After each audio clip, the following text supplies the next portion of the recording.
J'accueille à présent dans ce studio deux regards français sur ce conflit qui en est donc à sa 49e journée ce soir. L'opération Bordure Protectrice. Bonsoir Meir Habib, député pour le parti UDI des Français de l'étranger. Bonsoir Franck Tapiro. Bonsoir, vous êtes publicitaire en France, spécialiste en communication politique. Vous vous êtes occupé d'anciens présidents comme Nicolas Sarkozy notamment.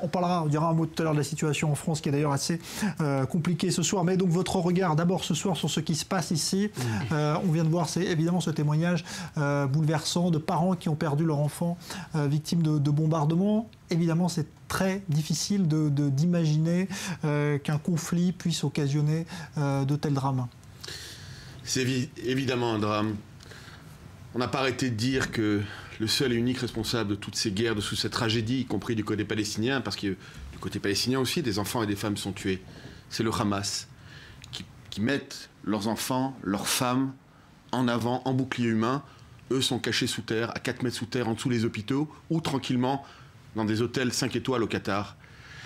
Et aujourd'hui, hier, un enfant de 4 ans a été tué.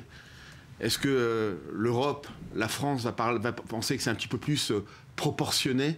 Parce que le dôme de fer n'est évidemment pas infaillible. Quand on reçoit 2500 roquettes, missiles sur l'État d'Israël, il est évident qu'un jour ou l'autre, des civils ont été touchés, ça fait 5 ou 6, et que, évidemment, les gens ont eu l'impression que ce système était infaillible, etc. Et j'ai écrit d'ailleurs à Laurent Fabius une longue lettre, et je le supplie d'ouvrir les yeux, parce qu'Israël aujourd'hui est en première ligne face au djihadisme mondial qui est le nouveau cancer de ce monde. Ce conflit n'est pas un conflit territorial. Ce conflit est une guerre de religion qui arrive partout, qui arrive chez nous en Europe. 1000 djihadistes sont actuellement en préparation. Ils vont revenir en France. 5%, 10% vont passer à l'acte. On ne sait pas. Ouvrons les yeux. On a tranché la tête à un journaliste sur la place publique. On l'a massacré comme un animal égorgé. Parce que journaliste, entre parenthèses, les journalistes du monde entier peuvent faire leur travail à Gaza. J'ai dit dans plusieurs émissions, pourquoi on ne les voyait pas en Syrie? Pourquoi on ne les voit pas en Irak? Parce qu'ils sont ou tués ou kidnappés, c'est ce qui est en train de se passer. Le monde doit ouvrir les yeux. Le monde doit être du côté d'Israël, parce qu'Israël lutte contre le djihadisme, qui n'est pas, évidemment, tous les musulmans, loin de là. Ces gens-là font beaucoup de mal aux musulmans, à la communauté musulmane, dont la majorité n'est pas extrémiste et n'est pas djihadiste. Mais il est temps, aujourd'hui, pour le monde, d'ouvrir les yeux. C'est ce que j'ai demandé à Laurent Fabius d'ouvrir. J'étais très déçu de la position de la France dans la seconde partie de ce conflit, qui a parlé de massacre alors qu'Israël défend ses civils, qui a parlé de disproportion. Ce n'est pas digne. J'ai rappelé à Laurent Fabius ce qui s'était passé en Normandie pendant le débarquement, ou tout récemment, en 1999, au Kosovo, lorsque l'OTAN a bombardé, 40 000 maisons ont été détruites, 2500 civils ont été tués. Voilà. Donc il faut un petit peu ouvrir les yeux. Ça a été un peu alors là, évidemment, je ne sais pas si Laurent Fabius va être reconduit. Il y a un gouvernement... Il a l'air assez serein ce soir, apparemment. C'est pas le plus inquiet de tous les ministres. Je vois le président de la République jeudi à Paris lors de la conférence des ambassadeurs.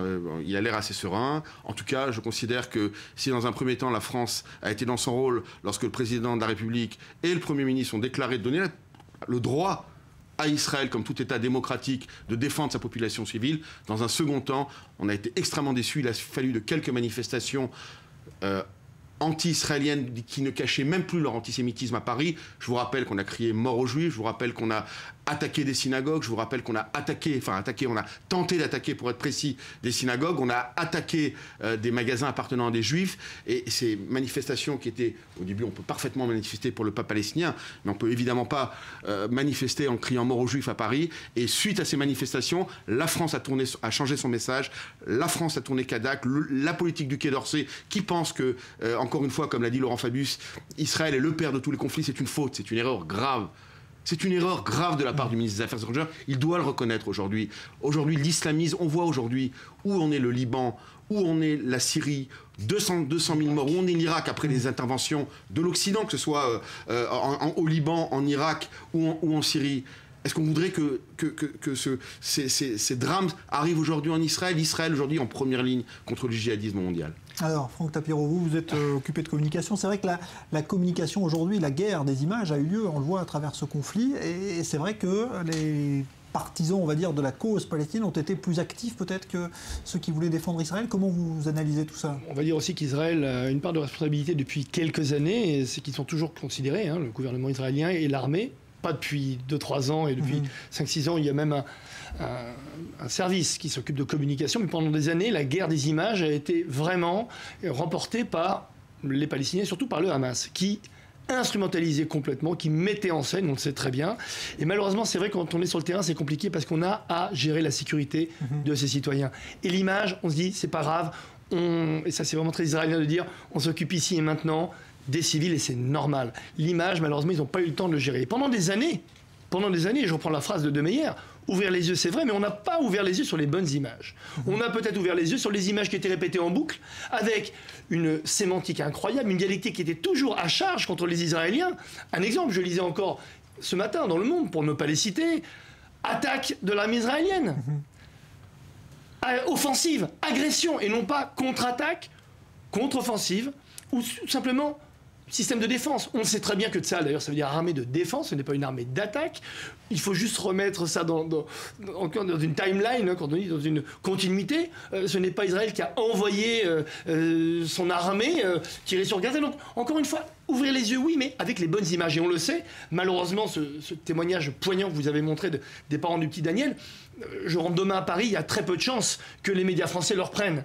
Donc je suis ravi d'abord d'être invité sur le plateau d'I24 pour au moins avoir une plus grande objectivité. C'est-à-dire, c'est quand même incroyable de se dire qu'on est sur le port de Yafo, on est sur une chaîne multilangue qui ne parle pas hébreu encore, j'espère que ça viendra un jour, mais qu'on a une objectivité ici beaucoup plus forte que dans des médias qui se disent être sur le terrain, avoir une objectivité de conscience extraordinaire, représenter un pays qui se targue d'avoir des valeurs comme les valeurs de la République française, et ouvrir les yeux sur des mauvaises images, ouvrir les consciences sur une mauvaise analyse, et à chaque fois prendre Israël comme le fautif et celui qui a charge. Il faut être beaucoup plus équilibré. Vous savez, on dit, et je pense que les militaires sont tous d'accord, il faut être deux pour faire la guerre, il faut aussi être deux pour faire la paix. Et pour faire la paix, il faut éviter ce jeu pour lequel, même si on n'est plus champion du monde de foot en France, mais on est champion du monde, toute catégorie, du déni.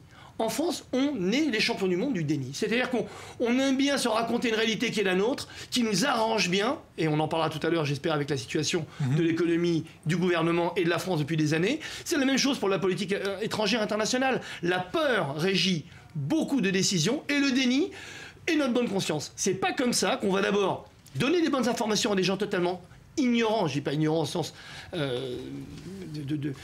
point de vue intellectuel, ignorants de la réalité du terrain. On ne peut pas, dans les banlieues françaises, savoir ce qui se passe ici, à Tel Aviv, à Gaza, à Jérusalem. On ne peut pas. Si on est informé par des gens qui vous disent que l'armée israélienne pilonne et s'offusque le soir en disant il y a 2000 morts du côté palestinien et il n'y a que 70 morts du côté israélien. Comme s'il y avait un hit-parade de l'horreur qui prendrait en tort Israël d'avoir si peu de morts. Désolé si les artificiers du Hamas ne sont pas assez forts. Bientôt, il va falloir se plaindre de ça.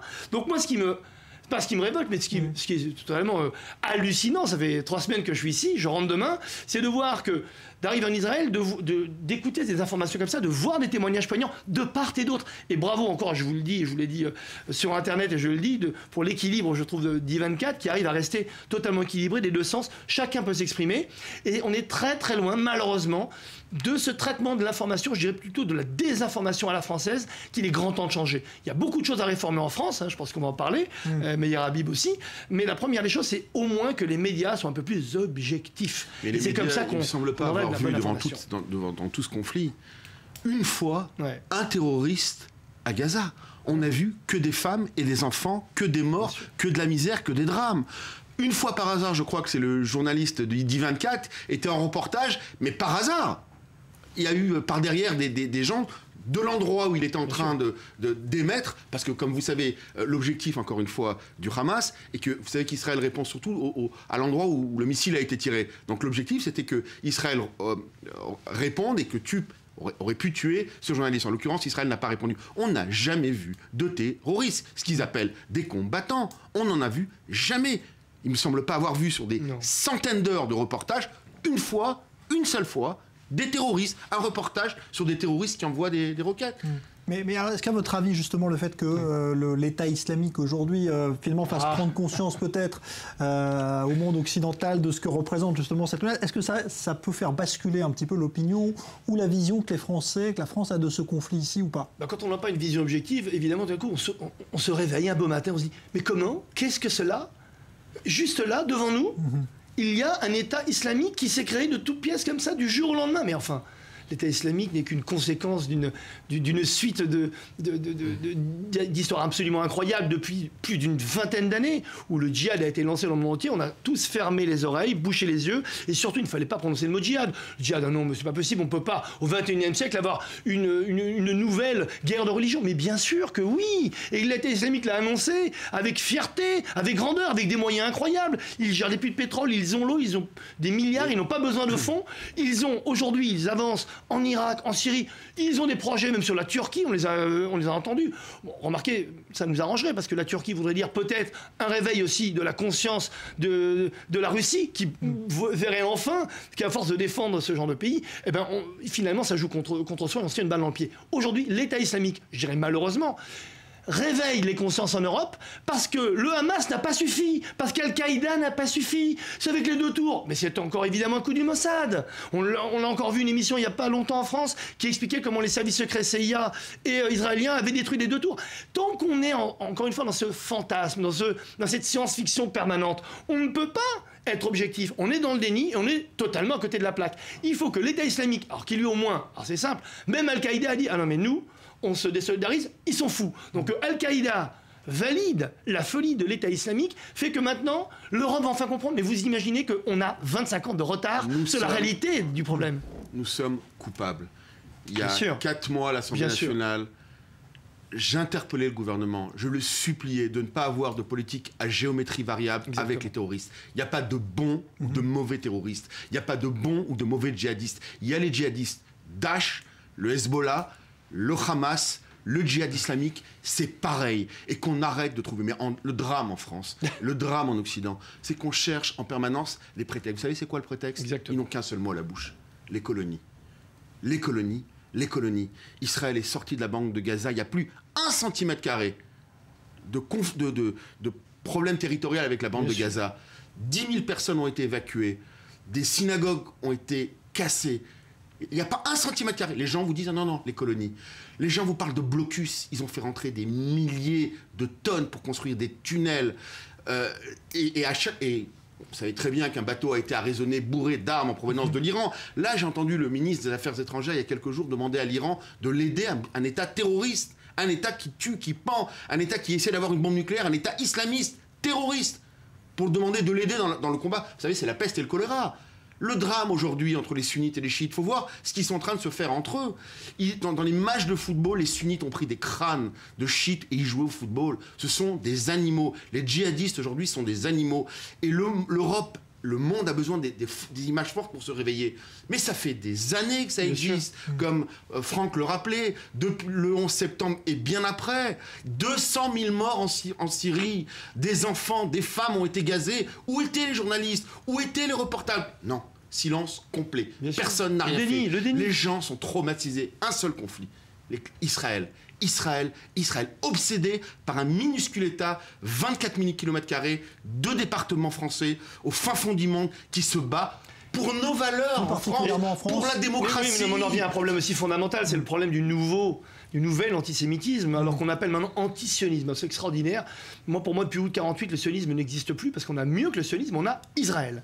Et moi, je pense que l'israélisme a remplacé le sionisme. C'est personnel, moi je pense qu'on a plus intérêt à parler de sionisme, parce que le sionisme c'était le rêve d'Herzl, et la réalité, Israël, on peut changer de lettre, c'est une réalité. Là on est en Israël, je peux vous dire que le pays est bien réel, l'économie est formidable, elle avance, donc il faut arrêter de parler de sionisme. Pourquoi il faut arrêter de parler de sionisme? Parce qu'on donne un prétexte extraordinaire à tous les antisémites, avérés, planqués, honteux, ou alors carrément fiers, de se dire: on a une fausse barbe extraordinaire puisqu'il n'y a pas de législation contre l'antisionisme. Ne dites plus antisémitisme, dites antisioniste. Donc, je suis antisioniste. Et on en est fiers. Le parti antisioniste de Dieudonné, on oublie. Donc maintenant, il faut arrêter cette hypocrisie et ce déni généralisé qui tend en plus à donner non seulement une mauvaise information, et puis à réveiller un antisémitisme qui n'est pas un antisémitisme religieux en France. Bizarrement, les racines de l'antisémitisme viennent du problème de la France, l'intégration. Il n'y a pas un arabo-musulman maghrébin de France, dont tous nos amis, Meir et moi, qui déteste un juif pour sa religion, qui déteste un juif parce qu'il porte la kippa. C'est totalement faux, c'est un fantasme absolu. Une grande partie de cette population reproche à la population des juifs français leur meilleure intégration. C'est un problème sociétal. Ils disent d'un juif, oui mais les juifs, regardez, ils ont réussi, ils ont du business, ils ont de l'argent, ils sont intégrés. Et oui, les juifs sont un modèle d'intégration dans tous les pays dans lesquels ils sont depuis la Shoah. Mais vous savez pourquoi ? Regarder. Parce qu'il est dans le peuple juif, il y a une loi. Dina de Malchuta Dina. La loi de ton pays devient ta loi. Exactement. Donc les juifs aujourd'hui se sont intégrés. Le drame aujourd'hui, c'est dans toute cette théorie djihadiste, c'est que les gens sont très prosélytes et essaient de convertir les gens. Je voudrais avoir un mot sur une communauté qu'on oublie complètement. C'est les chrétiens d'Orient et les chrétiens d'Afrique. Ils sont en train de disparaître progressivement. À Bethléem, avant les accords d'Oslo, 80% de la population était chrétienne. Aujourd'hui, je parle dans l'autorité palestinienne, il y a moins de 20% de chrétiens aujourd'hui à Bethléem. J'étais avec le père Nataf il y a quelques jours, le père Gabriel Nataf de Nazareth, qui m'expliquait aujourd'hui que le seul endroit où actuellement les chrétiens peuvent vivre leur foi, peuvent pratiquer, cette terre, elle est aussi le berceau du christianisme. C'est en Israël aujourd'hui. Regardez la situation des chrétiens au Liban, regardez la situation des chrétiens en Égypte. Alors là maintenant, l'armée est revenue, mais jusqu'à il y a peu de temps, les Coptes étaient complètement massacrés. En Irak, on ferme des églises et on brûle les chrétiens à l'intérieur. Que le monde ouvre les yeux, qu'il oublie 2-3 minutes Israël et qu'il comprenne enfin que ce pays est en première ligne contre l'obscurantisme, contre le djihadisme, contre la haine. Et encore une fois, je ne mets évidemment pas tous les musulmans. Bien entendu. C'est toute petite minorité. Oui. On sait que les Daesh, c'est 40 000 soldats. Mais quel mal ils font à l'islam, ces gens-là. Quel mal ils sont en train de faire à l'islam. Et comme l'expliquait aujourd'hui, c'est tellement facile aujourd'hui de parler du sionisme. C'est tellement facile de parler d'un peuple qui a accepté les frontières de 48, de 56, de 67. Les gens, vos téléspectateurs, ne savent peut-être pas. Jusqu'en 67, il n'y avait pas de question de territoire. Il n'y avait pas de territoire à l'époque. À l'époque, l'objectif des Arabes était de rayer Israël de la carte. Ça n'a pas changé aujourd'hui. Depuis 48. Ça n'a pas changé aujourd'hui. Lisez la charte du Hamas. Lisez la charte du Hamas, y compris dans l'autorité palestinienne. Le mot d'Israël, chez les modérés palestiniens, vous ne savez peut-être pas, le mot Israël n'apparaît, je mets au défi quelqu'un de voir une fois dans un manuel. Comment on éduque ses enfants ? Le mot Israël n'apparaît pas. Jérusalem n'a que 3 quartiers, pas 4 quartiers. Le quartier juif à Jérusalem, ça fait 2000 ans que Jérusalem est la capitale du peuple juif et elle restera encore pour de nombreuses années et c'est de façon unifiée. Ça n'apparaît pas. Il y a un quartier chrétien, un quartier musulman, un quartier orthodoxe, mais pas de quartier juif. Bon, alors on parle dans un instant de la situation en France, parce que c'est l'actualité aussi, mais on va, puisque vous évoquiez justement la charte du Hamas, il y a un autre parti qui voue aussi une haine féroce à Israël, c'est le Hezbollah, et justement la télévision libanaise hier a diffusé un reportage qui détaille ce plan qui apparaissait pour beaucoup comme un fantasme d'invasion du nord d'Israël par le Hezbollah. C'est encore de la fiction, mais apparemment le plan existe, il est détaillé par Leslie Rezoug. Après le tir de 5 obus de mortier depuis la Syrie vers le plateau du Golan, Tsahal a déclaré ce lundi qu'il ne s'agissait probablement pas d'une attaque délibérée. Ce seraient donc des tirs perdus de la guerre civile qui se déroule de l'autre côté de la frontière. Mais la frontière nord est-elle vraiment sécurisée ? L'ancien conseiller à la sécurité nationale des États-Unis, James Jones, a publié une étude en 2010 selon laquelle le Hezbollah entraînerait 5000 combattants afin de conquérir la Haute-Galilée. Première étape de ce stratagème, arroser le nord d'Israël de tirs de roquettes. D'après l'étude de Jones, la première des 5 forces du Hezbollah avancera vers Rosh Hanina en Galilée occidentale et se déploiera sur 7 km le long de la frontière. Objectif, prendre le contrôle de Nahariya, la ville côtière la plus au nord d'Israël. La seconde équipe avancerait vers Shlomi à 300 mètres à l'est de Rosh Hanikra. Shlomi a été l'une des cibles privilégiées des roquettes du Hezbollah en 2005 et 2006. La conquête de Shlomi a pour but d'ouvrir aux combattants du Hezbollah l'accès à 2 routes principales, la 89 et la 899. Parallèlement, une force plus restreinte rejoindrait le littoral israélien par la mer à l'aide d'embarcations spécialement équipées. La troisième équipe s'enfoncerait plus profondément en territoire israélien, notamment vers les villes arabes de Der al-Assad, Bina et Majal Kroum, près de la ville de Carmiel. Objectif, contrôler la route 85, l'un des axes principaux traversant la Galilée d'est en ouest. Le but de cette manœuvre, freiner la riposte de Tsahal sur le terrain. Entre-temps, le Hezbollah pilonnerait les forces israéliennes depuis ses 3 nouveaux postes dans les villes arabes. La 4e équipe avancerait ensuite vers le sud-est de la vallée de Kadisha au Liban afin de s'emparer des kibboutz Ifta, Moshav et Malkia, permettant ainsi au Hezbollah de tirer des roquettes sur toute la région. Le Hezbollah aurait mis ce plan en place suite à l'élimination en 2008 d'Iman Mournia, un des principaux chefs de l'organisation. Israël n'a jamais revendiqué l'attaque, mais l'on estime que Mournia était dans la ligne de mire du Mossad depuis le début des années 2000. Difficile à dire si ce plan est réalisable, mais alors que les affrontements entre Israël et le Hamas touchent à leur 50e jour, il reste à savoir si Israël pourrait gérer l'ouverture d'un nouveau front dans le nord. Voilà, on est dans la fiction, évidemment. On va revenir à la réalité pour terminer avec vous, messieurs, puisque, évidemment, la France vous concerne de très près. Quelques secondes pour évoquer ce qui se passe, changement de gouvernement. Un ministre qui évoque ce soir, Franck Tapiro, la République en danger. On est vraiment dans une crise grave, selon vous ?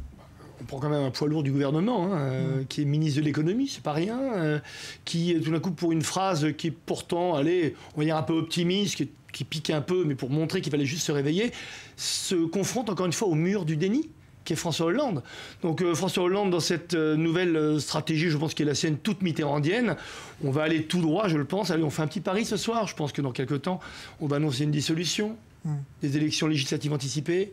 La droite, qui est complètement disloqué, va prendre le gouvernement pour s'assurer plutôt une présence au second tour des prochaines élections. Je pense que malheureusement, quand on est dans l'inaction totale et quand on laisse les décisions se prendre à sa place, on n'a que ce genre de stratégie par défaut devant soi. Et c'est un peu triste pour la population française. Quelques secondes. Je crois hélas que le gouvernement est prisonnier de sa gauche et son extrême gauche. Je crois que le gouvernement, même s'il veut prendre des bonnes mesures, n'y arrive pas. On le voit, ça fait 2 ans que le gouvernement essaie de redresser la France au niveau économique et à ce jour c'est une catastrophe. Et même si je crois qu'il y a des bonnes intentions, le drame aujourd'hui, c'est quand j'écoute Baumel et dire, un député dire qu'il ne votera pas le budget, qu'on parle des frondeurs qui prennent de plus en plus de place, des ministres de l'économie, je crois que comme le dit Franck Tapiro, on va doucement mais sûrement vers une dissolution. Il me semble qu'il n'y a absolument pas le choix.